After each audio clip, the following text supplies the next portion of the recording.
है उनको काम पे नहीं लगा सकते, और 14 साल से कम उम्र बच्चे को तो खतर काम में बिल्कुल नहीं लगा सकते। ठीक है ना। तो ये हमारे संविधान में मूल अधिकार दे रखे हैं। तो शोषण के विरुद्ध अधिकार है, पढ़ाई का अधिकार है, और जो कहते हो ना खेलने कूदने और इसका, ये हमारा अनुच्छेद 21वां अधिकार है। अनुच्छेद 21वां संविधान में क्या है? मानव जीवन को जीने का अधिकार। अब मानव जीवन जीने का अधिकार हम मानव गरिमा के साथ है। तो बच्चा है तो बच्चे को खेलना, उसका संपूर्ण विकास हो, है ना, कुपोषित नहीं रहे, उसका संपूर्ण पोषण हो। जब भी तो हम ये चलाते हैं ना, महिला बाल विकास अधिकार है, आंगनवाड़ी चलाता है, बच्चों को खिलाता पिलाता है, उनका वेट चेक करता है। तो ये सारी चीजें जो है वो अधिकार हमारे उसके मानव जीवन का जो जीवन जीने का अधिकार है उसके आर्टिकल 21 में ही शामिल है। जैसे कहीं भी घूमने का, पढ़ाई का, ये सारे अधिकार है। कुछ एक बच्चों को संरक्षण दिए हुए हैं। जैसे कि संरक्षण क्या दिए हुए हैं? जैसे अपन ये पढ़ते हैं ना आईपीसी, तो जो 7 साल से कम उम्र का बच्चा होता है ना, वो कोई कार्य करता है तो उसको अपराध नहीं माना जाता। ठीक है। और 7 से और जो 14 साल का बच्चा होगा उसके लिए अपराध को ये माना जाएगा, अगर उसमें अपराध करने की समझ है तब तो उसको अपराध के लिए मुकदमा चलेगा, नहीं वो भी नहीं आएगा, उससे बड़े वाले के खिलाफ मुकदमा चलेगा। तो बच्चों के लिए इसके लिए मुकदमा चलता है तो उनको जेलों में नहीं रखा जाता है। एक हमारे किशोर संप्रेषण गृह बना हुआ है, वहां भेजा जाता है। नियमित अदालतों में नहीं जाता है। एक किशोर न्याय बोर्ड बना हुआ है, वहां है। उनके लिए पैरवी के लिए निःशुल्क अधिवक्ता, अगर वो नहीं कर सकता तो वो मिल सकता है। तो बच्चों के लिए ये बहुत सारे अधिकार है। एक अधिकार हो रहे बाल विवाह के विरुद्ध अधिकार, है ना, बच्चे का अपना बाल विवाह करवाने से रुकवा सकता है। अपने बाल विवाह का चल रहा है ना, अबे देवउठनी की अरस आएगी तो बहुत सारे बाल विवाह होंगे, तो कोई बच्चा शिकायत करेगा तो उसका बाल विवाह रुकवाने का उसका अधिकार है। ठीक है। इनकी बस्ती में ज्यादा होता है, इसकी बस्ती में ज्यादा होता है। तो ये सौरभ जी का नंबर लेके रखना, सौरभ जी को फोन कर देना, रुकवा मैं दूंगा। नहीं, ये लोग खुद ही रोकेंगे। तो आप रोकेंगे और खबर जरूर देना, कहीं आपसे नहीं रुके तो हो जाए, फिर हमें बताओगे अरे वो तो हो गया। आप तो हमें पहले बता देना, पहले आप रोकने की कोशिश कर लेना, फिर हम कर लेंगे। ठीक है। तो इसी प्रकार से जैसे शोषण के विरुद्ध अधिकार में, जैसे कि उससे बाल श्रम नहीं कराया जा सकता, है ना, इसी प्रकार से बहुत सारे अधिकार धीरे धीरे कानूनों में दिए हुए हैं। विशेष नियम है। कई बच्चे ऐसे होंगे, किशोर न्याय नियम में ऐसा भी प्रावधान है कि जो बच्चे नीड एंड केयर वाले बच्चे जिनके माँ बाप देखभाल नहीं कर सकते हैं, जिनके माँ बाप नहीं है, उनकी भी राज्य की जिम्मेदारी है, और उनका भी पालन पोषण और जो भी करनी है व्यवस्था 18 साल के होने हैं, उनके पढ़ाई रहने खाने की भी सरकार करती है। तो इसके लिए एक बनी हुई है बाल कल्याण समिति। आजकल हमारा है ना बच्चों में, आजकल हम जैसे नशा मुक्ति केंद्र पर जाते हैं ना, तो उसमें पहले बच्चे 1 आध 2 ही आते थे। आजकल बहुत सारे बच्चे आ रहे हैं, 9 से 12 तक के ज्यादा आ रहे हैं। तो बच्चे आजकल नशे की प्रवृत्ति है। खाता है कोई आप में से तम्बाकू गुटखा वगैरह? नहीं खाता। ये खिलाते अच्छा। माता पिता को बहुत सारे लोग घर में हुक्का होता है तो हुक्का पी लेते हैं, कोई गुटखा रखा होता है, गुटखा है, कोई नशे का पदार्थ होता है। तो ये सब गलत चीजें हैं, है ना। ये क्या है, शुरू में आपको तो लगेगा कि नहीं कोई नहीं, कुछ नहीं है, लेकिन इनको अगर 2-4 बार आपने लिया तो फिर आपको आदत लग जाएगी। फिर आदत लग जाएगी तो फिर आपको ये करना पड़ेगा। तो उसके लिए पैसा चाहिए, तो पैसा कैसे लाओगे? तो वो आपको अपराध में ले जाएगा, चोरी करनी पड़ेगी, और भी कई काम करने पड़ेंगे, और आप किसी के शोषण का शिकार हो जाओगे। तो नशा नहीं करना चाहिए, और कोई घर में नशा करता है उसको मना भी करना चाहिए कि आप नशा नहीं करें, है ना। तो ये आसपास बच्चा अगर कोई कर रहा है, कई ऐसे व्यक्ति होंगे जो आपको फ्री में कराएंगे, फिर बाद में वो जब आपको आदत लग जाएगी तब कहेंगे कि अरे पैसे लाओ, जब देंगे तो आपसे घरों में चोरियां करवाएंगे और कोई अपराध करवाएंगे। तो हमें इस नशे की प्रवृत्ति से दूर रहना है। और बताओ, और कौन सा अधिकार आपको पता है? नहीं फिर मैं बताता हूँ।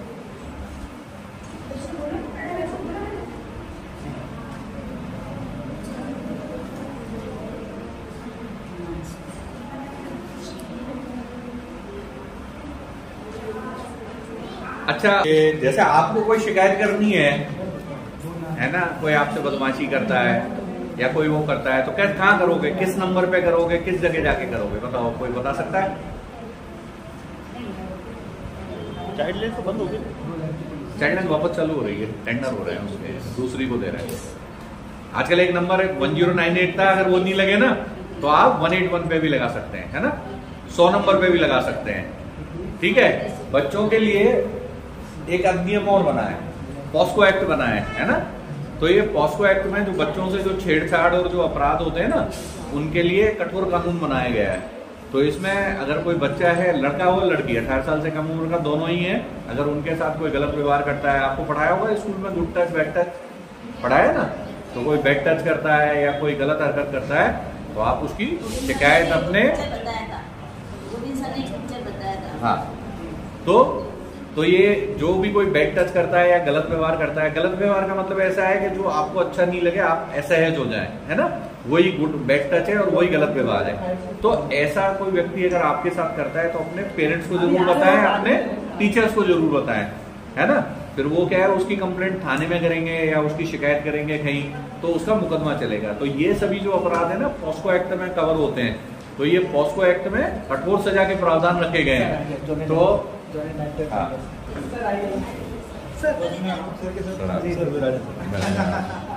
तो ये जो है ना, आप तो बड़े हाँ, वीडियो नहीं बनेगा, छोटे बच्चे हैं। तो ये जो है ना, इसकी शिकायत करेंगे तो इसमें बहुत सारे हैं। फिर इसमें बच्चे को कानूनी सहायता का भी प्रावधान है पॉस्को एक्ट में, धारा 40 में, है ना, धारा 33 में उसको कंपनसेशन का भी प्रावधान है। तो ये बहुत सारे ऐसे प्रावधान है जो कि बच्चों के लिए बनाए हुए हैं, बच्चों के लिए स्पेशल एक्ट बनाया हुआ है। तो ये पॉस्को एक्ट भी बच्चों का है ना, किशोर न्याय अधिनियम बच्चों का बना हुआ है, आईपीसी में संरक्षण है, 7 साल के उम्र तक के 7 से 12 साल वाले को, है ना, मुकदमा चलेगा तो उसकी मानसिक और शारीरिक स्थिति का आकलन करके चलेगा। ठीक है, और बच्चों के लिए जैसे 18 साल से कम उम्र का है तो उसको जो भी कारागार कैदियों के लिए बने नहीं है उससे अलग रखा जाता है, अलग कोर्टों में मुकदमा चलता है। तो ये बच्चों के बहुत सारे अधिकार है, बाल विवाह का बताया, है ना, और शिक्षा के अधिकार बताया, बाल श्रम के विरुद्ध अधिकार है ना, कोई बाल श्रम नहीं करा सकता, कोई संविधान में है 14 साल से कम उम्र बच्चे को कोई खतरनाक कामों में नियोजित नहीं कर सकते। तो ये सब बच्चों के अधिकार है। और कोई अधिकार याद आ रहा है बताओ? बहुत सारे बता दिए मैंने, और बताओ जरूर।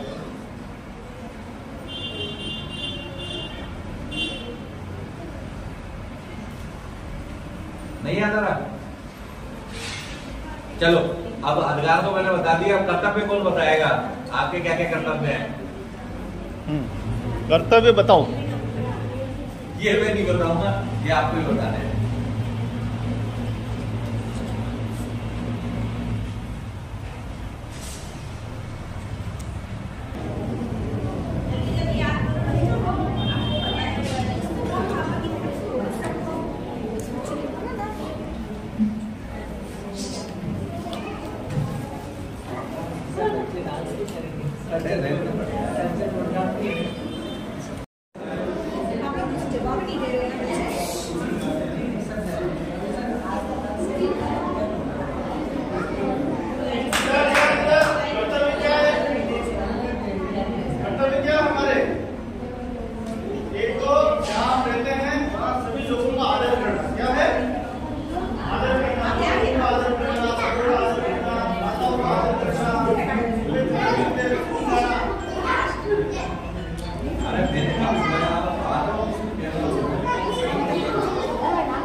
बताइए।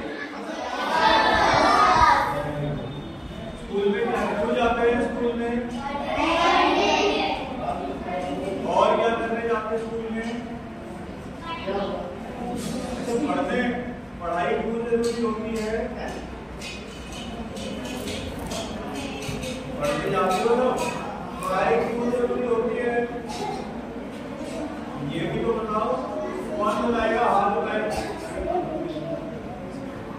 स्कूल में जाते हैं पढ़ने, पढ़ाई क्यों जरूरी होती है?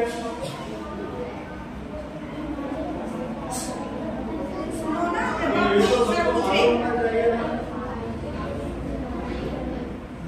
अच्छा, किसी को मालूम है? नहीं मालूम है? मालूम है पढ़ाई क्यों जरूरी है? भविष्य, भविष्य क्या होता है? आने वाला। Very good. तो सब लोग एक साथ बोलेंगे, पढ़ाई से हम सीखते हैं। पढ़ाई जरूरी है कुछ सीखने के लिए। हाँ, अब क्या सीख सकते हैं? अच्छा भी सीख सकते हैं और बुरा भी सीख सकते हैं। लेकिन स्कूल में हमें क्या सिखाया जाता है? बुरा सीखे या अच्छा सीखे? अभी वो कौन सी अच्छी बातें हैं जो स्कूल में सिखाते हैं?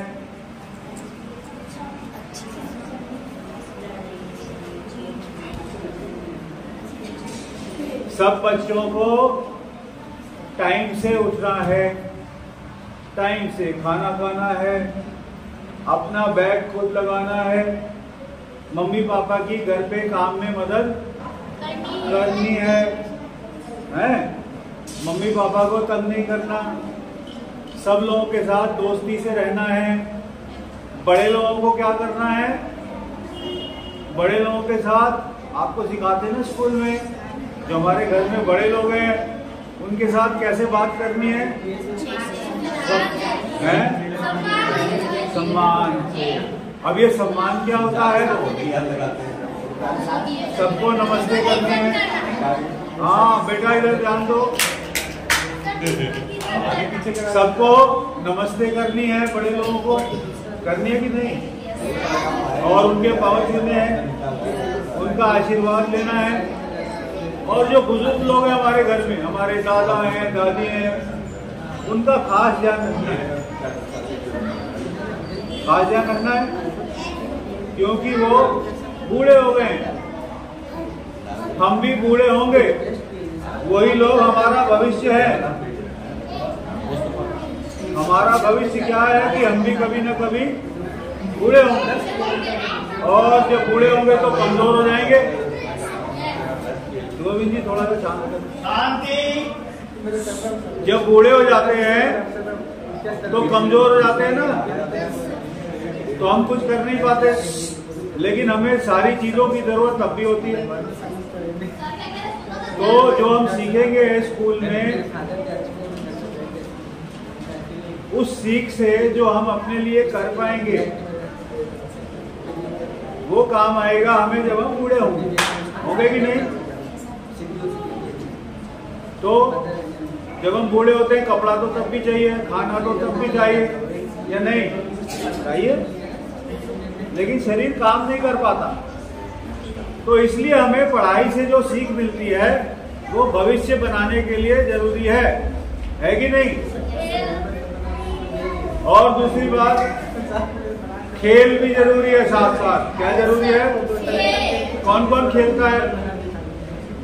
सब खेलते हैं। तो पढ़ाई के साथ साथ स्कूल में खेल भी सिखाया जाता है।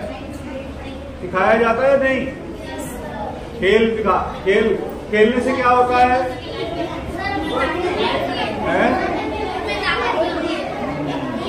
बाकी लोगों को नहीं मिलती है ताकत, आपको ही मिलती है ताकत। अभी सब बच्चे इधर ध्यान देंगे, सारे बच्चे जो मैं पूछ रहा हूं उसका जवाब देंगे। तो मैंने पूछा कौन कौन खेलता है? क्यों खेलते हैं? खेलने से क्या मिलता है? ताकत। और उन्होंने कहा, उन्होंने क्या कहा सुनो, और दीदी ने क्या बोला? क्या बोला शब्द? एनर्जी। और क्या मिलता है खेलने से? हैं? जोर से बोलो। स्वस्थ रहते हैं। क्या रहते हैं? स्वस्थ रहते हैं। तो बच्चों के लिए क्या क्या जरूरी है? पढ़ाई भी जरूरी है, खेलना भी जरूरी है ना? और ये जितने विषय पढ़ाए जाते हैं स्कूल में, हिंदी, इंग्लिश, मैथ, साइंस, और कुछ बच्चों को संस्कृत, कुछ बच्चों को मॉरल साइंस, ये सब सोशल स्टडीज, ये सब सिखाते हैं स्कूल में।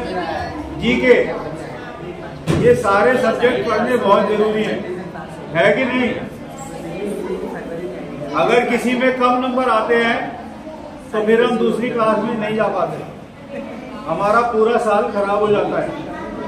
इसलिए खेलने के साथ साथ पढ़ाई भी उतनी ही जरूरी है कि नहीं? दूसरी बात,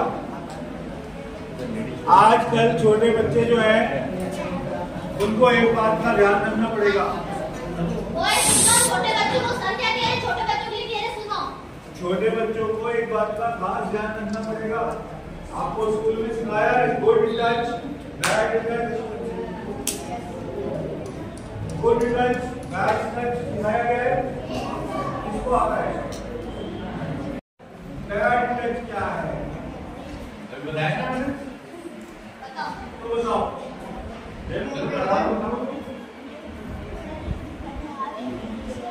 दो बच्चे आते हैं इधर, दो बच्चे आइए, दो बच्चे लाओ।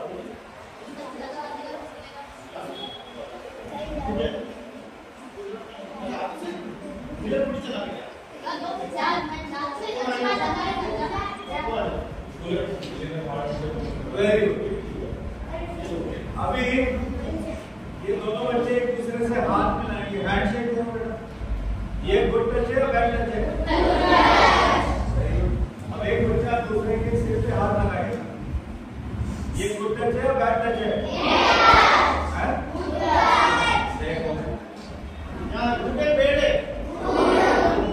ये गुड है। अब एक बच्चा दूसरे की पीठ पे ऐसे हाथ लगाएगा। ये गुड टच है? ये बैड। तो हमें किसी को बैड टच करने नहीं देना, ठीक है? समझ में आती बात? अब एक बच्चा दूसरे के गाल पर हाथ लगाएगा। ये गुड टच है बैड टच है?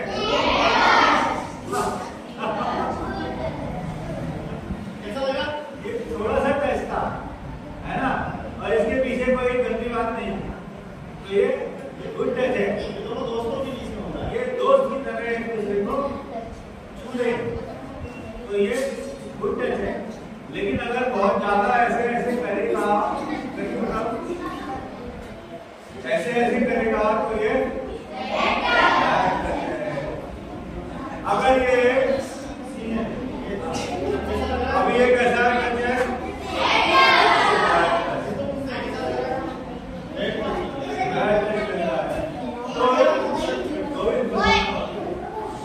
थैंक यू बच्चों के साथ। कोई भी चाहे हमारे घर में भी मम्मा पापा के अलावा कोई हमें ऐसे छुएगा तो हम उसको और क्या करेंगे? हम उससे दूर हो जाएंगे, उसको अपने से दूर करेंगे और जोर से चिल्ला भी सकते हैं, किसी को बता भी सकते हैं कि हमें ऐसे छू रहा है, हमें अच्छा नहीं लगता, नहीं लगता। तो हमें किसी को गलत तरीके से और अगर कोई आदमी हमसे झूठ बोले और झूठ बोलकर हमको कहीं ले जाना चाहे तो जाना चाहिए उसके साथ। कभी किसी के साथ ऐसा हुआ है? बहुत अच्छी बात। तो कोशिश करना है कि अगर कोई हमें झूठ बोलकर कहीं कोई ले जाना चाहता है तो हम उसके साथ, अगर कोई ऐसा व्यक्ति, चाहे वो कोई आंटी कोई अंकल हो जिसको हम नहीं जानते, अगर वो हमें कुछ खाने के लिए देता है तो हमें क्या करना चाहिए? खाना चाहिए नहीं? जिसको हम नहीं जानते वो अगर हमें कुछ खाने के लिए दे तो हमें, कोई भी कुछ दे उसको क्या बोलना है? हम अपने मम्मा पापा से पूछकर बताएंगे। क्या कहना है?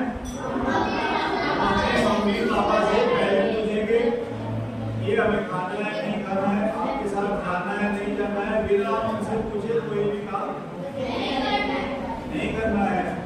ठीक है? बिल्कुल ठीक है। और एक बात सबसे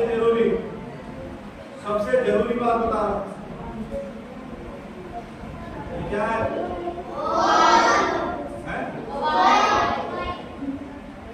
आजकल बच्चों की आंख खराब हो रही है, मालूम है? जो स्कूल में पढ़ाते हैं उनको याद नहीं रहता, मालूम है? ये बात 12 घड़ी किसको याद है? देखो दो ही कितने बच्चों में 12 घड़ी को लोगों को याद है? आओ सुनो इसके पूछे, सबको याद होनी चाहिए।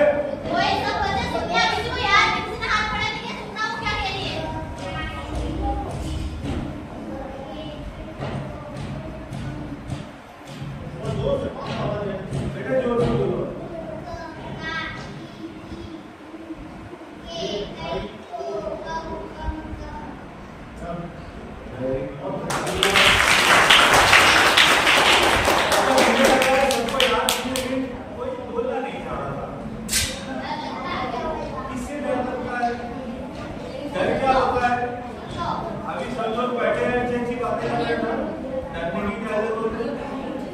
तो ऐसे जैसे इसको ये याद की, ऐसे ही सबको पहाड़े भी याद होंगे।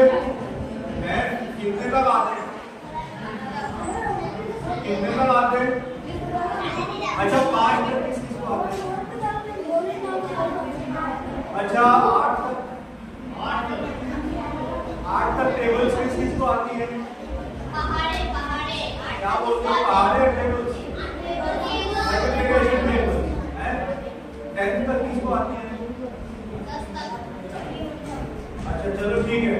जीके कौन कौन पढ़ता है? अच्छा भारत के प्रधानमंत्री जी का नाम क्या है?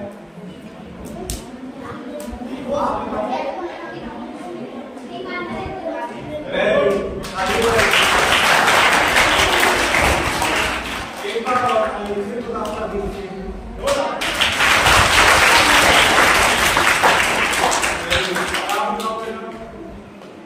भारत के प्रधानमंत्री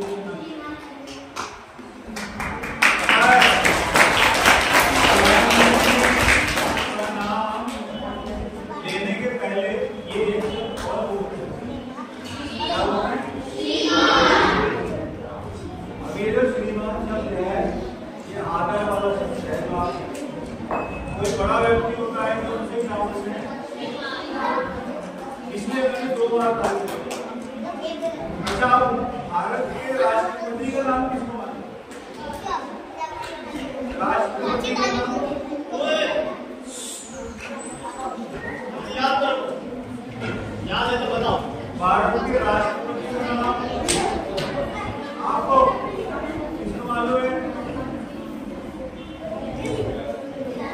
अच्छा किसी को सिखाया नहीं क्या या भूल गए? सिर्फ प्रधानमंत्री का नाम याद है, राष्ट्रपति का नाम सुनाओ बेटा, बताओ। पहले ये बताइए, बोलो बोलो बोलो, कोई बात नहीं, कोई बात नहीं, जैसा भी याद है बता दो। हाँ हाँ श्रीमती, हाँ नाम बताया। श्रीमती द्रौपदी मुर्मू। तो सबको मालूम था, हाथ क्यों नहीं का? वेरी गुड, मैं मालूम जाता।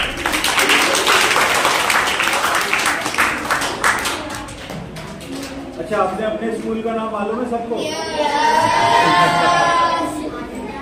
यस। सबसे ज्यादा किसने बोला यस करके? यस करके। क्या नाम है स्कूल का? बोलो स्कूल का नाम। सीनियर आदिनाथ।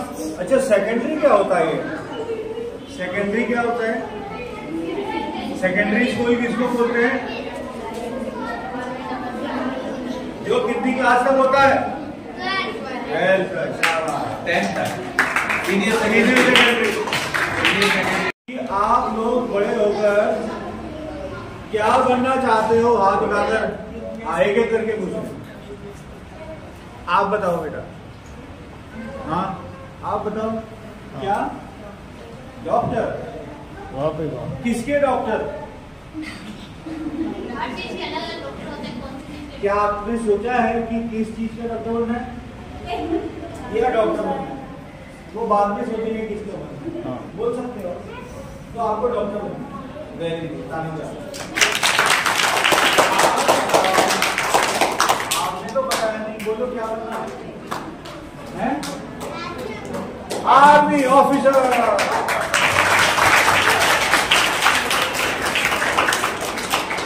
कौन होता है आर्मी ऑफिसर?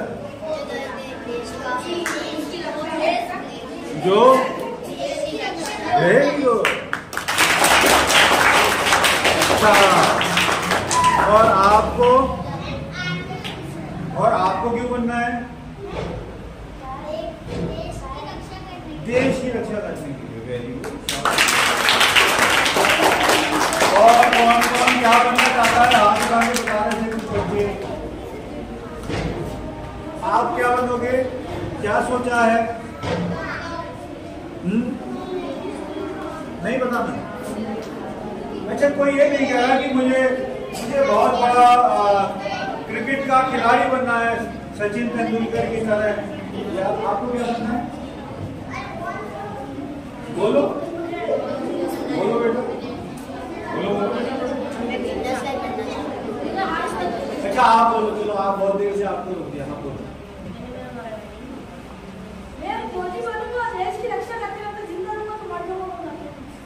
जिंदा रहूंगा तो रक्षा करूंगा, मर जाऊं तो कोई बात नहीं।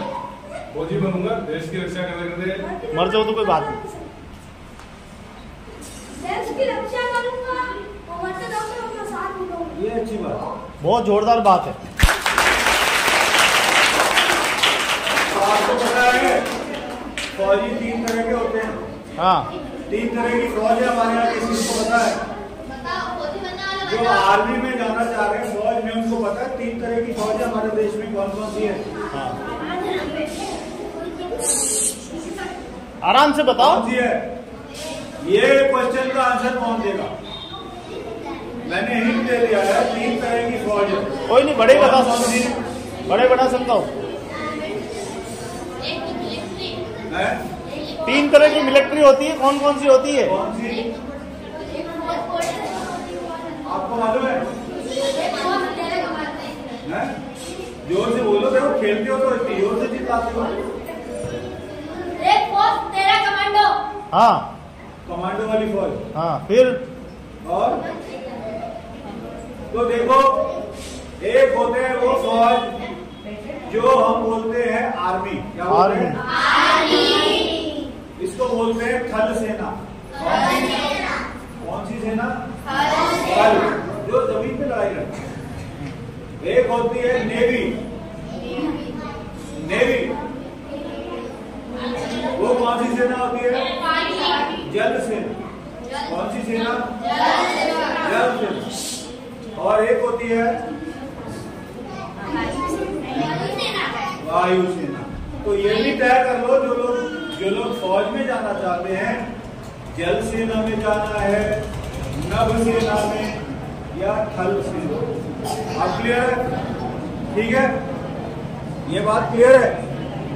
यहां तभी जा पाओगे जब कम से कम कितनी पढ़ाई कर लोगे? कितनी? कितनी क्लास पढ़नी पड़ेगी? कितनी? कितनी? 15 क्लास। कितनी? 12 तक। नमस्कार।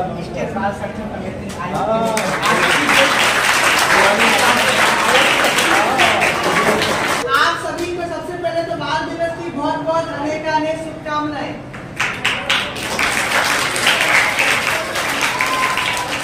नवंबर को मनाते हैं, लेकिन इस बार दीपावली की बच्चों की कल से छुट्टियां भी हो रही है स्कूल की, और फिर दीपावली का त्योहार भी 5 दिन तक चलेगा, 10 तारीख से 14 तारीख तक। तो हम इसलिए आज इसके उपलक्ष्य में आज ही हम बाल दिवस का समारोह आयोजन कर रहे हैं। तो आप सभी को बहुत बहुत शुभकामनाएं, अच्छे से खुश रहें।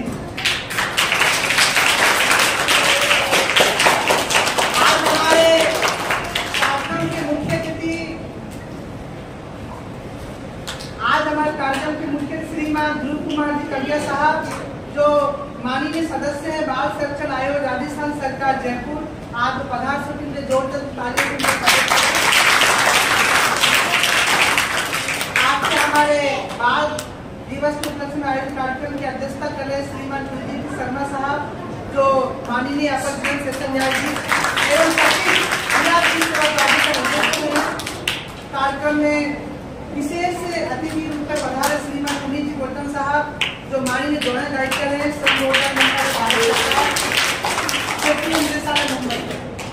और मैं भी बाल जिला बाल संघ कमेटी का मेंबर हूँ, उसमें मेरा नाम सौरभ गुप्ता है। और जो राष्ट्रीय घरेलू नगर सभी संगठन की तरफ से आयोजित किया जा रहा है गोविंद जी, तो आप सभी को बहुत बहुत धन्यवाद। इसके लिए सबसे पहले तो मैं सभी अतिथियों से निवेदन करता हूँ, सबसे पहले सरस्वती दीप प्रज्वलन करके कार्यक्रम शुभारंभ करते हैं, उसके बाद आगे सर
भारत माता की, भारत माता की जय जवान, जय जवान, भारत माता की।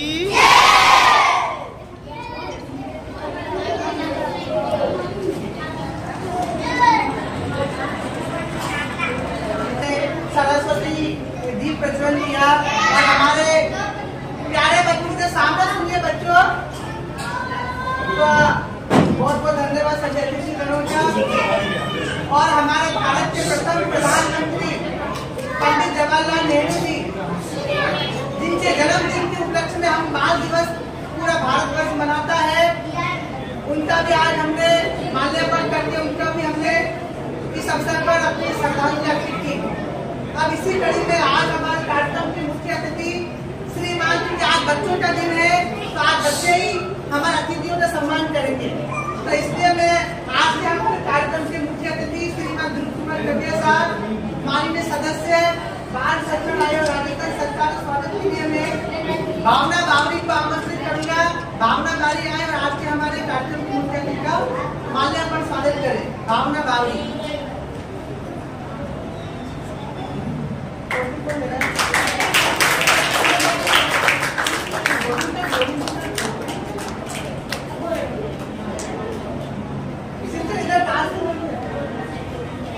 हमारे कार्यक्रम में श्रीमान अध्यक्षता कर रहे श्री प्रदीप शर्मा जी साहब एडीजी साहब के स्वागत के लिए मैं अंजलि मेघवाल को आमंत्रित करूंगा। अंजलि मेघवाल आए, हमारे 10 साहब का स्वागत करें।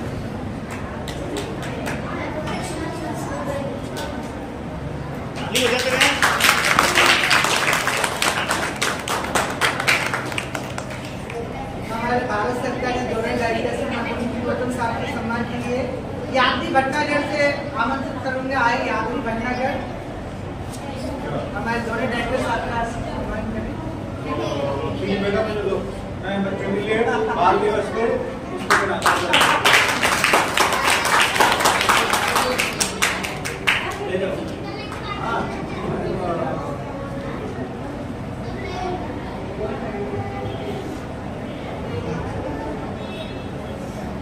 सौरभ सर का स्वागत करेगा हिमांशु गलेती। हिमांशु आवड़े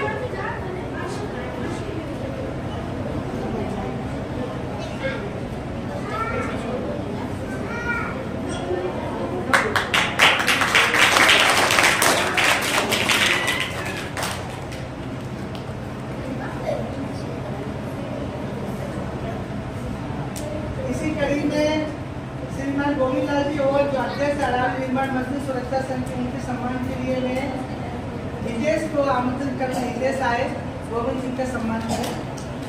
हितेश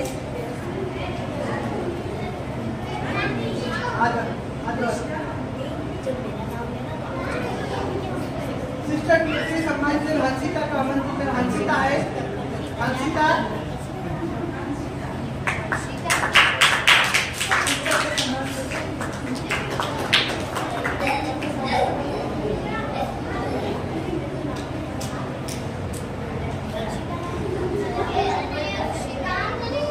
और हमारे जिला विधि प्राधिकरण के लिए साहब हमारे बड़े आजीज बड़े भाई संतोष मेरा साहब का भी सम्मान को 10 साल के साथ आपके हमारे साथ नहीं कोई इससे आप मना नहीं कर सकते हो, तो मैं उनके लिए भी आमंत्रित करूंगा। बेटे आप संतोष मेरा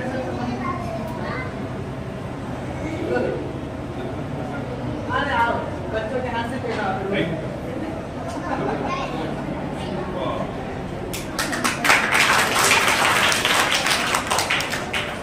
धन्यवाद सभी को।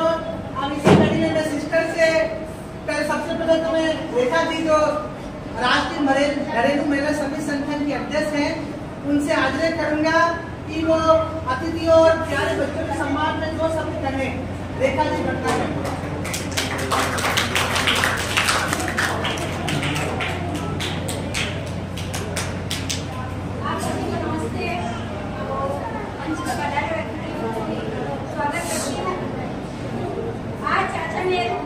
जन्मदिन 14 नवंबर को है, लेकिन आज मना रहे हैं क्योंकि छुट्टी होने के कारण है ना, 15 तारीख तक बच्चे की छुट्टियां है ना, इसलिए आज उन्हें ये समारोह रखा है। और मैं अतिथियों का भी स्वागत करती हूँ कि उन्होंने हमारे लिए समय निकाला और हमारे प्रोग्राम में पधारे, उनके लिए बहुत बहुत धन्यवाद।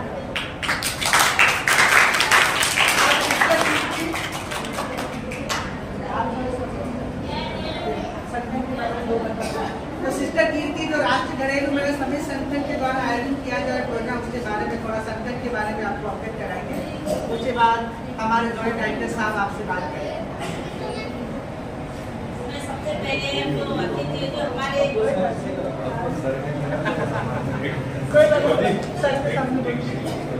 आए उसके लिए जो अतिथिगण आए, हमारा निमंत्रण स्वीकार किया और आए, इसलिए स्वागत करती हूँ हमारे बच्चों के बीच में।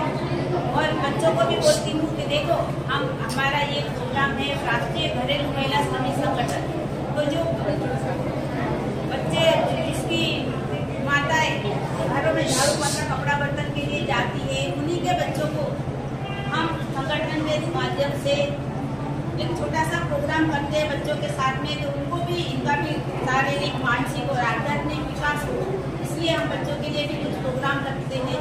और जो गवर्नमेंट स्कूलों में जाते हैं इनको सारी सुविधा नहीं मिलती है, तो हमारे संगठन के माध्यम से बच्चों को हम संगठन बनाते हैं, जो बच्चों का अधिकार में क्या क्या उनको होना चाहिए, किस प्रकार का अधिकार बच्चों का है, उसकी जानकारी देते हैं।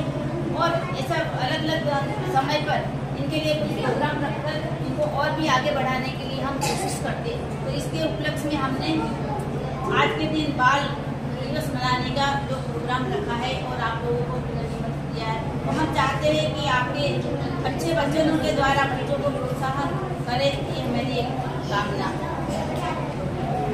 भारत सरकार के द्वारा आदरणीय भोजन के साथ सबसे निवेदन करूँगा, वो भी सबसे उनके बेटे को बात तो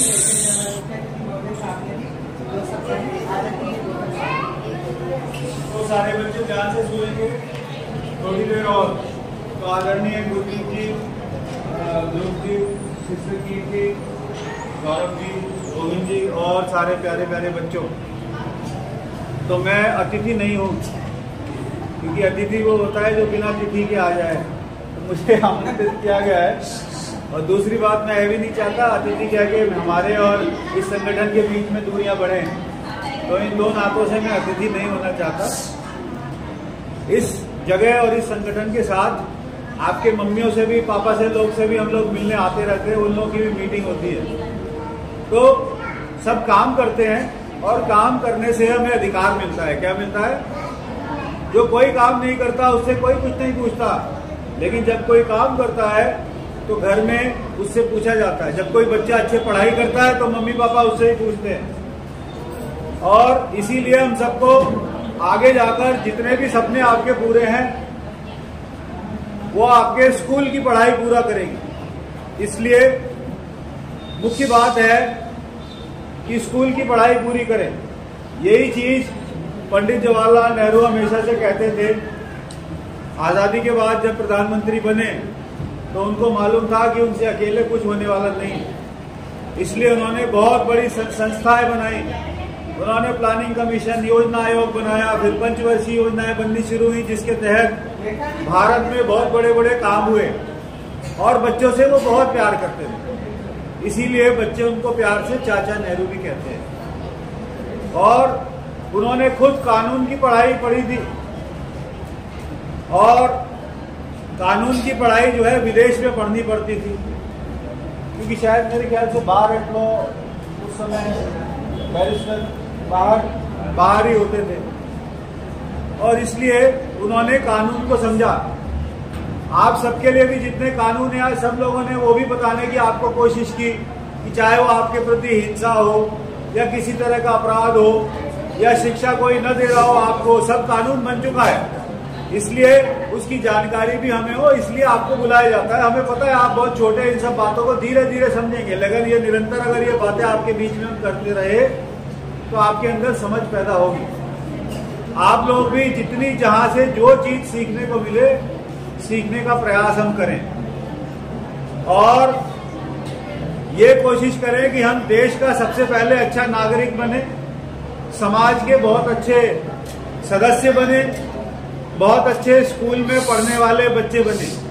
ये सब अगर हम बन जाएंगे तो बाकी सारी चीजें हमें मिल जाएंगी। इसलिए हम अपने मम्मी पापा की बात, अपने टीचर्स की बात ध्यान से सुने, अपना काम टाइम पर करें, खेलें कूदें, ये सारी चीजें हमें मिलें। हम आज इस बाल दिवस के अवसर पर यही आपको संदेश देना चाहते हैं। दीपावली आ रही है, उसकी भी शुभकामनाएं आपको। बहुत ध्यानपूर्वक दिवाली मनानी है। दिवाली का दिन पूजा प्रार्थना जरूर करनी है, और पटाखे चलाने हैं, बहुत संभाल के चलाने पड़ेंगे, क्योंकि उस दिन बहुत सारी चोट भी लगती है बच्चों को। बहुत सारी बातें जज साहब हमें कह चुके, बहुत अच्छे और सरल शब्दों में बताया उन्होंने। मैंने भी आपसे थोड़ी देर बातचीत की, और हमारे बीच आज मुख्य अतिथि आ गए हैं।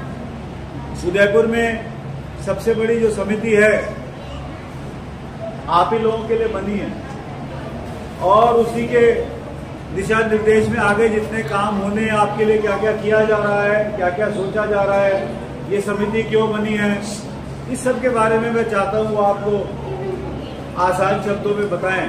बहुत बहुत धन्यवाद, सभी को नमस्ते।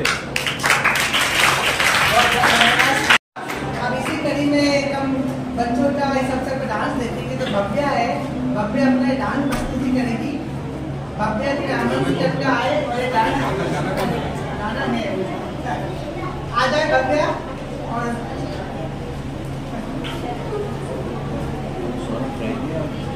सब लोग कोई बात नहीं, डांस 2 मिनट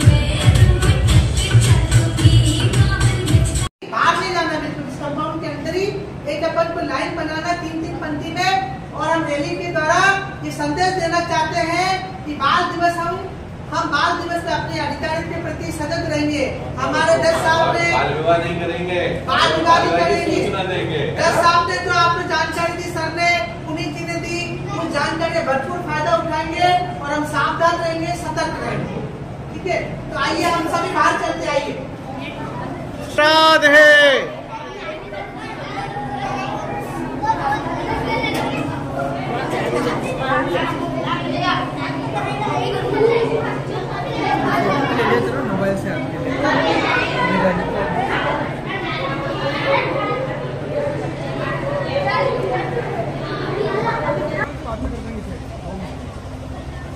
बाल दिवस के उपलक्ष्य में आज बच्चों की रैली निकाली जा रही है अखाड़ा बस्ती।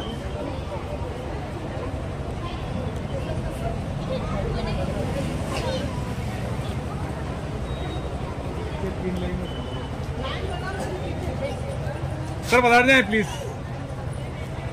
सीधा जेल जाएगा। बाल विवाह में जो जाएगा, सीधा जेल जाएगा। बाल विवाह जो करवाएगा, सीधा जेल जाएगा। बाल विवाह कानूनी अपराध, है अपराध, है अपराध। बाल विवाह रोको अभियान, बाल विवाह, रोको अभियान, बाल विवाह, रोको अभियान।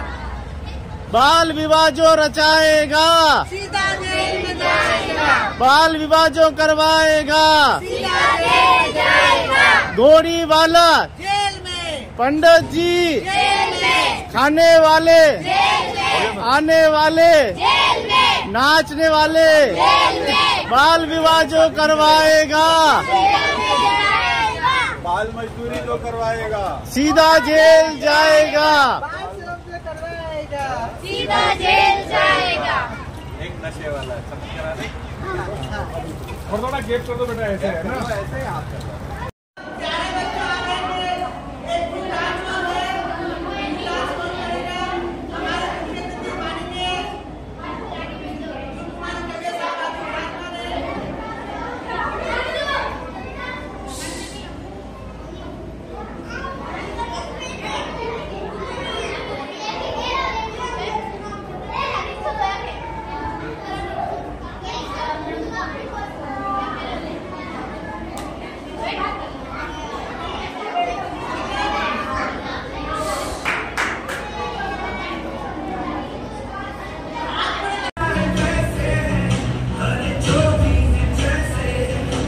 बना रहे हैं राष्ट्रीय घरेलू महिला समिति संगठन की तरफ से अखाड़ा बस्ती सेक्टर गढ़ा में। आज हमारे कार्यक्रम के मुख्य अतिथि श्रीमान ध्रुव कुमार कबिया साहब, जो बच्चों की कमेटी होती है राज्य लेवल पर, उस कमेटी में माननीय सदस्य के पद पर कार्यरत है और पूरे राजस्थान में वो किसी भी वर्ग का बच्चा हो, बालक बालिकाएं हो, उसके अधिकारों के लिए, उसके संरक्षण के लिए और अन्य चीजों के लिए वो कमेटी काम करती है। तो ऐसी शख्सियत हमारे बीच में विराजमान है और हम सभी सुनने के लिए उनको आतुर है। तो मैं आज के कार्यक्रम की मुख्य अतिथि आदरणीय काबे साहब से आग्रह करूंगा कि वो बाल दिवस के अवसर पर अपना उद्बोधन दें और हम सभी को अनुरोध करें। आदरणीय काबे साहब, तालियां बजा लेना।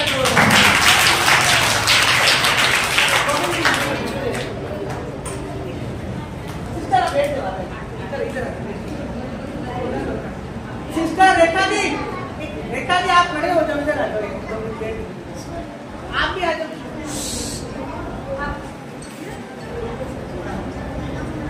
कार्यक्रम के आयोजक भाई श्री सौरभ जी गुप्ता,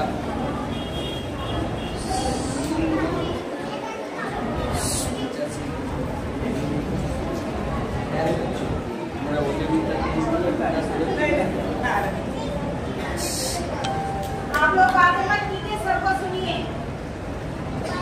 आज जैसा बताया गया कि बाल दिवस के उपलक्ष्य में हम सभी इकट्ठे हुए हैं। किसके लिए इकट्ठे हुए हैं? बाल दिवस वैसे तो 14 नवंबर को मनाया जाता है। कब मनाते हैं? 14 नवंबर को। लेकिन इन एडवांस दीपावली की वजह से सौरभ जी ने इसको मनाया, अच्छी बात है। मैं बहुत बहुत धन्यवाद देता हूँ सौरभ जी को कि मुझे आप सभी बच्चों से मिलने का अवसर दिया। महात्मा गांधी कहा करते थे, मेरा भगवान बालकों में। महात्मा गांधी क्या कहते थे? बच्चों ध्यान से सुनना। मेरा भगवान सर कुछ काम की बात बता रहे बेटे, सामने देखो, बातें मत करो, सुन लो। क्या कहते हैं? सुन लो सर, मैं आगे आ जाता हूँ। थोड़ा सुनो सर, तो बहुत अच्छी बात बता रहे आपको, है ना? अब मेरी आवाज सुनेगी ना? सुन रही है? महात्मा गांधी कहते थे कि मेरा भगवान बालकों में, कि आप सभी बच्चे हैं, आप सब में भगवान निवास करता है। और ये बहुत ही सच बात है कि ईश्वर का सभी देखना है तो बच्चों में जाइए, बच्चों के साथ रहिए। तो मेरा सौभाग्य है, को बहुत बहुत धन्यवाद है। आप सबसे मुझे मिलने का अवसर दिया, आप सबसे मुलाकात का अवसर दिया। जो भी आने वाला भविष्य है, देश का भविष्य है, हमारे परिवार का भविष्य है, मोहल्ले का भविष्य है, वो सब आपके जिम्मे है। इसलिए बच्चों के जिम्मे आप बहुत महत्वपूर्ण है। ऐसे नहीं बच्चे हैं कुछ नहीं है, बच्चे क्या सीख पाएगा या बच्चे क्या कर पाएंगे, ऐसा नहीं है। बच्चे हमसे ज्यादा महत्वपूर्ण है। आप अपने आप में आदरणीय हमारे लिए, बहुत ही महत्वपूर्ण आप हमारे लिए। समझ में आ रहा है? तो मेरा सौभाग्य भी है, आप सब भी यहाँ इकट्ठे हुए हैं। कहते हैं कि संख्या तो 5 की अच्छी होती है, 5 की है ना? आप तो 100 की संख्या में है, 100 की संख्या में है। तो इतने सब बच्चे आपके जाने का अवसर मिला, सब आपका देखा है, बहुत अच्छी प्रस्तुति की। जैसे सोरठ में डांस किया, नाम उसका हिमांशु डांस किया, बहुत अच्छा डांस किया। तो शुरुआत में जो हरियाणवी डांस किया था उसने बहुत बढ़िया डांस किया।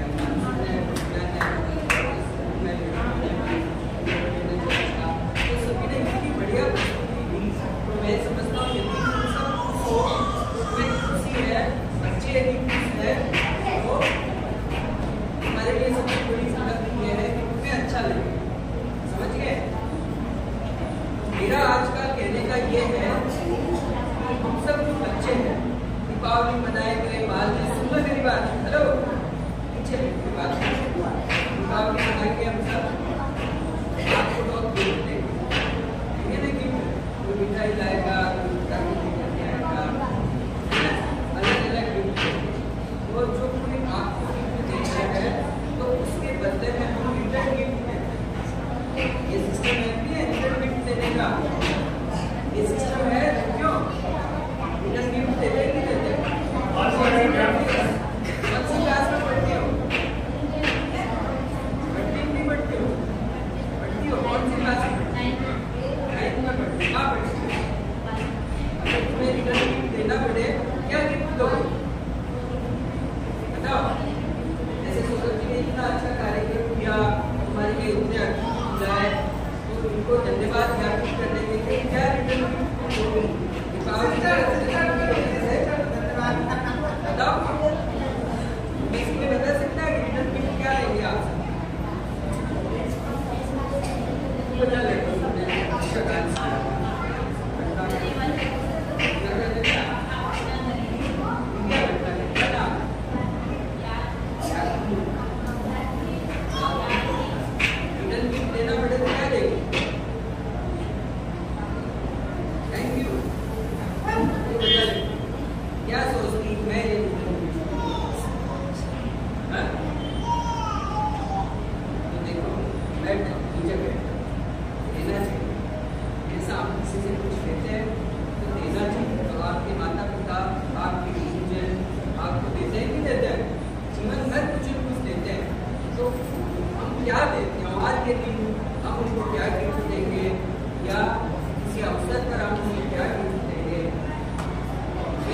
बच्चों से जो अपेक्षा करते हैं माता पिता, वो गिफ्ट देनी चाहिए। जैसे आप आपके माता पिता से क्या अपेक्षा करते हो?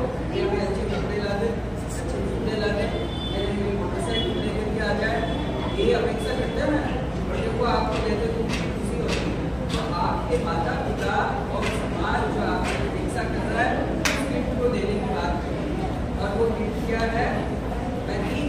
बता रहा हूँ, तो 3 हिंट आपको देनी है।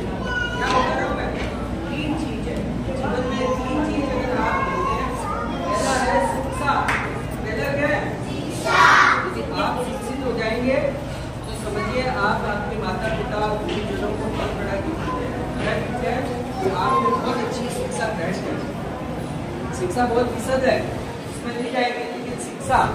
दूसरा सोचिए कि आपको बहुत कुछ करना है। अभी एक लड़की ने जो डांस किया था, कितना अच्छा डांस किया था, अभी किया उसने, सोचिए प्रचंड है वो, अभी किसने किया वो डांस? किसी ने किया। तो वो क्या है? शौर्य। ये हमारे अंदर शौर्य होना चाहिए। हम शिक्षित नहीं है, बहादुर नहीं है, कमजोर नहीं है, हमसे कुछ नहीं हो रहा है, तो ऐसा नहीं। दूसरा क्या है? शौर्यवान। तीसरा है सदाचार। ये 3 गिफ्ट आपको समाज को देना है, परिवार को देना है कि आप शिक्षित बने, शौर्यवान बने और सदाचारी बने। शिक्षा, शौर्य, सदाचार, ये 3 चीज आप। तो आप मैं समझता हूँ उत्सव मनाने का भी ये कारण है। आगे मुझे औपचारिकता है, लेकिन औपचारिकता नहीं करनी है, शिक्षित बनना है, सदाचारी बनना है और शौर्यवान बनना है। आज बाल दिवस की सुरक्षा अवसर है। उससे पहले जानना चाहूँगा कि आप शिक्षित हैं कि नहीं है? ठीक है, मेरा एक प्रश्न, उसका जवाब ठीक है। ऐसा कौन सा जानवर है जिस जानवर के उंगलियां तो नहीं होती, नाखून होते? बताओ, हाथ खड़ा करके दूसरा आता है, ये हाथ खड़ा हुआ है। ऐसा कौन सा जानवर है, प्राणी है जिसके उंगलियां नहीं होती है लेकिन नाखून होते हैं? बिना प्रयोग के नाखून होते हैं, बताओ। 1 2 हाथ खड़े हुए, इनको आते हैं? नहीं आता है? मैं सौरभ जी से कहकर बड़े पुरस्कार दिलाऊंगा। अच्छा इनाम मिलेगा तो जवाब देंगे ना। आता है? कौन बताएगा? चलो बताओ। चल, तुमने सबसे पहले हाथ खड़ा किया था बेटा। Very good, very good. चल आपको कर दिया जाएगा।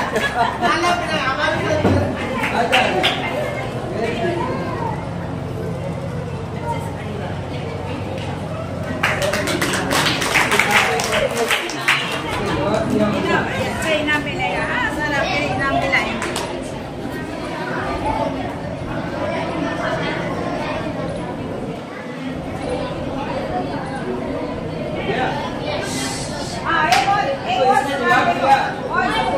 किसी को भी ऐसा कौन सा जानवर इसने जवाब दिया? हाथी के नाखून होते हैं लेकिन उंगलियां नहीं होती। समझ गए? हाथी के अभी ध्यान से 9th क्लास में, 9th क्लास में बता, खड़ी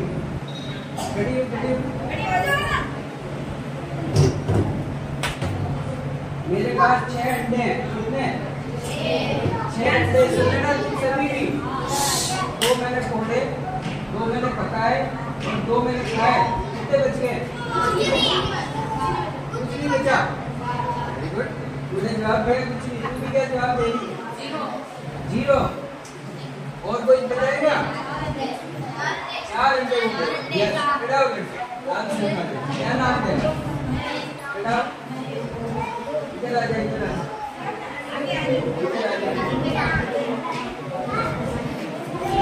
कैसे कहा कि कुछ नहीं?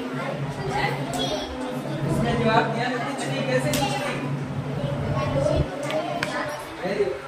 इसलिए एक माला लेके आओ।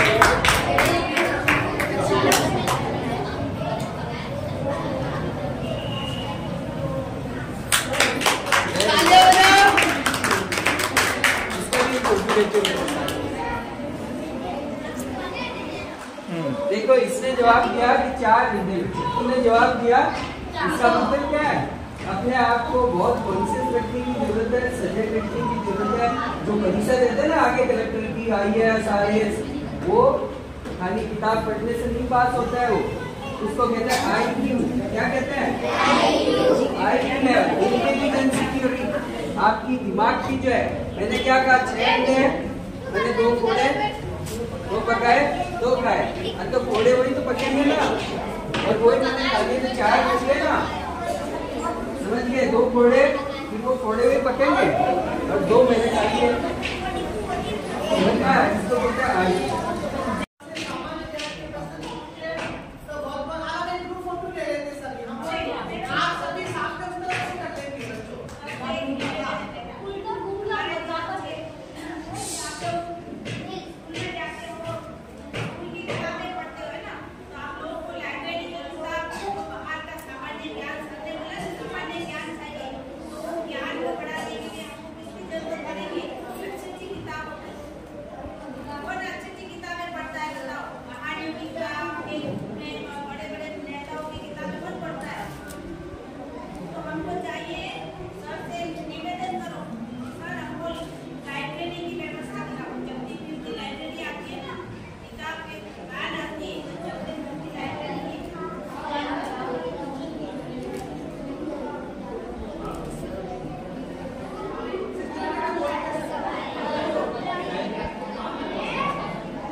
जी सर, बाल दिवस के उपलक्ष्य में किस प्रकार का आयोजन जो है पूरे भारतवर्ष में होते हैं और उसी क्रम में आज आपने किस प्रकार से सेलिब्रेट बच्चों के बीच में किया है? बाल दिवस जवाहरलाल जी नेहरू हमारे प्रथम प्रधानमंत्री महोदय के जन्म दिवस में हम सभी मनाते हैं।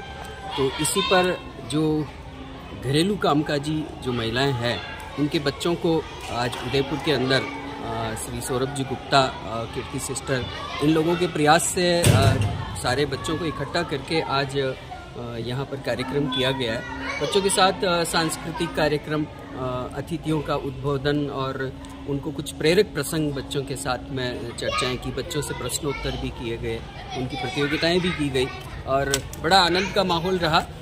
मुझे लगता है कि इन बच्चों में बहुत सी प्रतिभा, छुपी हुई प्रतिभा है। ऐसे अवसर उनके अंदर छुपी हुई प्रतिभाओं को निकालने के लिए होता है, तो बड़ा आनंद के साथ इस उत्सव को मनाया गया। बच्चों की और भी बच्चों की कोई मांग है? आपने काफ़ी बच्चों को देखे, बच्चों की काफ़ी कैटेगरी बनी हुई है, मूक बधिर बच्चे भी हैं, अंधविद्य बच्चे भी हैं, उनके बारे में आपने क्या प्लान तैयार किए हैं और आगामी क्या सोचते हैं आप बच्चों के लिए? बच्चों के लिए एक तो सबसे महत्वपूर्ण है कि जो हमारी कई चीज़ें हैं, जो कुरीतियाँ आज तक चली आ रही है, उसमें विशेष रूप से जैसे बाल श्रम है, बाल विवाह है, ये ऐसी चीज़ें जो अब तक पूरी तरह से मिट नहीं पाई है। तो हमारा प्रयास ये रहता है कि इन बच्चों में से एक कुरीतियाँ मिटे और बच्चों के अंतर्निहित जो क्षमताएं हैं, कि किसी के अंदर अच्छी पेंटर बनने की क्षमता है, किसी में बहुत अच्छा गायक बनने की क्षमता है, कोई अच्छा इंजीनियर बनने की क्षमता है, तो बच्चा अपनी इन क्षमताओं को पहचाने। और मैं तो ये मानता हूँ कि शिक्षा पद्धति भी ऐसी हो जो बच्चे की उसकी क्षमताओं के अनुरूप उनको शिक्षा दे पाए। तो मेरा आयोग के माध्यम से भी ये प्रयास रहेगा कि इन बच्चों में कुरीतियाँ मिटे और उसकी जो क्षमताएं हैं बच्चे की, वो क्षमताएं बच्चे की बाहर निकल कर के आएँ। इसके लिए हमारा समाज, हमारी शिक्षा पद्धति, इनमें एक सुधार की आवश्यकता है कि ये माध्यम बने और बच्चे के अंदर जो क्षमता है वो बाहर निकाले। बच्चों के साथ अक्सर अपराध आप देखें अखबारों के माध्यम से आपको हमें देखने को मिल रहे हैं, आखिर क्या कुछ तैयारी आगे हो रही है और आपको लगता है कि ये बच्चों की जीवन बचाने में क्या भूमिका? देखो, मैंने आज भी बच्चों से कहा, जो बच्चों से मैं रूबरू हुआ, बात कर रहा था उन बच्चों से, तो मैंने यही कहा कि शिक्षा के साथ में सदाचार आवश्यक है। कि शिक्षित हो रहे हैं, स्कूलें शिक्षा दे रही है, लेकिन यदि सदाचार विकास नहीं हो रहा ना, तो उसी के कारण आज बच्चा नशे की ओर जा रहा है, कई तरह की उसके अंदर विकृतियां पैदा हो रही है, डिप्रेशन के बच्चे शिकार हो रहे हैं, कहीं आत्महत्याएं कर रहे हैं। तो ये उसके अंदर जो सदाचार है, सत्संस्कार है, वो नहीं होने की वजह से हो रहे हैं। तो हमारा प्रयास बच्चे की शिक्षा के साथ साथ, और इसके लिए स्कूल जिम्मेदार है, उसके पेरेंट्स जिम्मेदार है। बच्चे के लिए दो ही महत्वपूर्ण है जो संस्कार डाल सकते हैं, उसके अभिभावक और उसकी स्कूल। तो इनमें एक सुधार की आवश्यकता है कि बच्चों में नैतिक शिक्षा, सदाचार की शिक्षा विकसित हो, पूरे परिवार इसके लिए जुटे, बच्चों को अधिक से अधिक समय दें। परिवार आज ये हो रहा है कि अपने आर्थिक भागदौड़ के अंदर बच्चों को समय ही नहीं दे रहे हैं, तो बच्चों को समय देने की आवश्यकता है और इस तरह से उसके अंदर सदाचार विकास करने की आवश्यकता है। आखिर पेरेंट्स ये समझ क्यों नहीं पाए कि बच्चे राष्ट्र की संपत्ति है? हाँ, ये बात बहुत सही है कि पेरेंट्स ये देख रहे हैं कि बच्चा राष्ट्र की संपत्ति नहीं, मेरी अपनी संपत्ति है। कई बार इसीलिए ऐसे केसेस आते हैं कि बच्चे के माँ बाप मारपीट कर रहे हैं, बच्चे का बेचान कर रहे हैं। तो कहीं न कहीं ये समझाने की आवश्यकता तो है कि भी बच्चा जो है आपकी निजी संपत्ति नहीं है, वो एक राष्ट्र की धरोहर है, राष्ट्र की एक तरह से थाती है, हमें उसको सुरक्षित रखना जिम्मेदारी है। Thank you.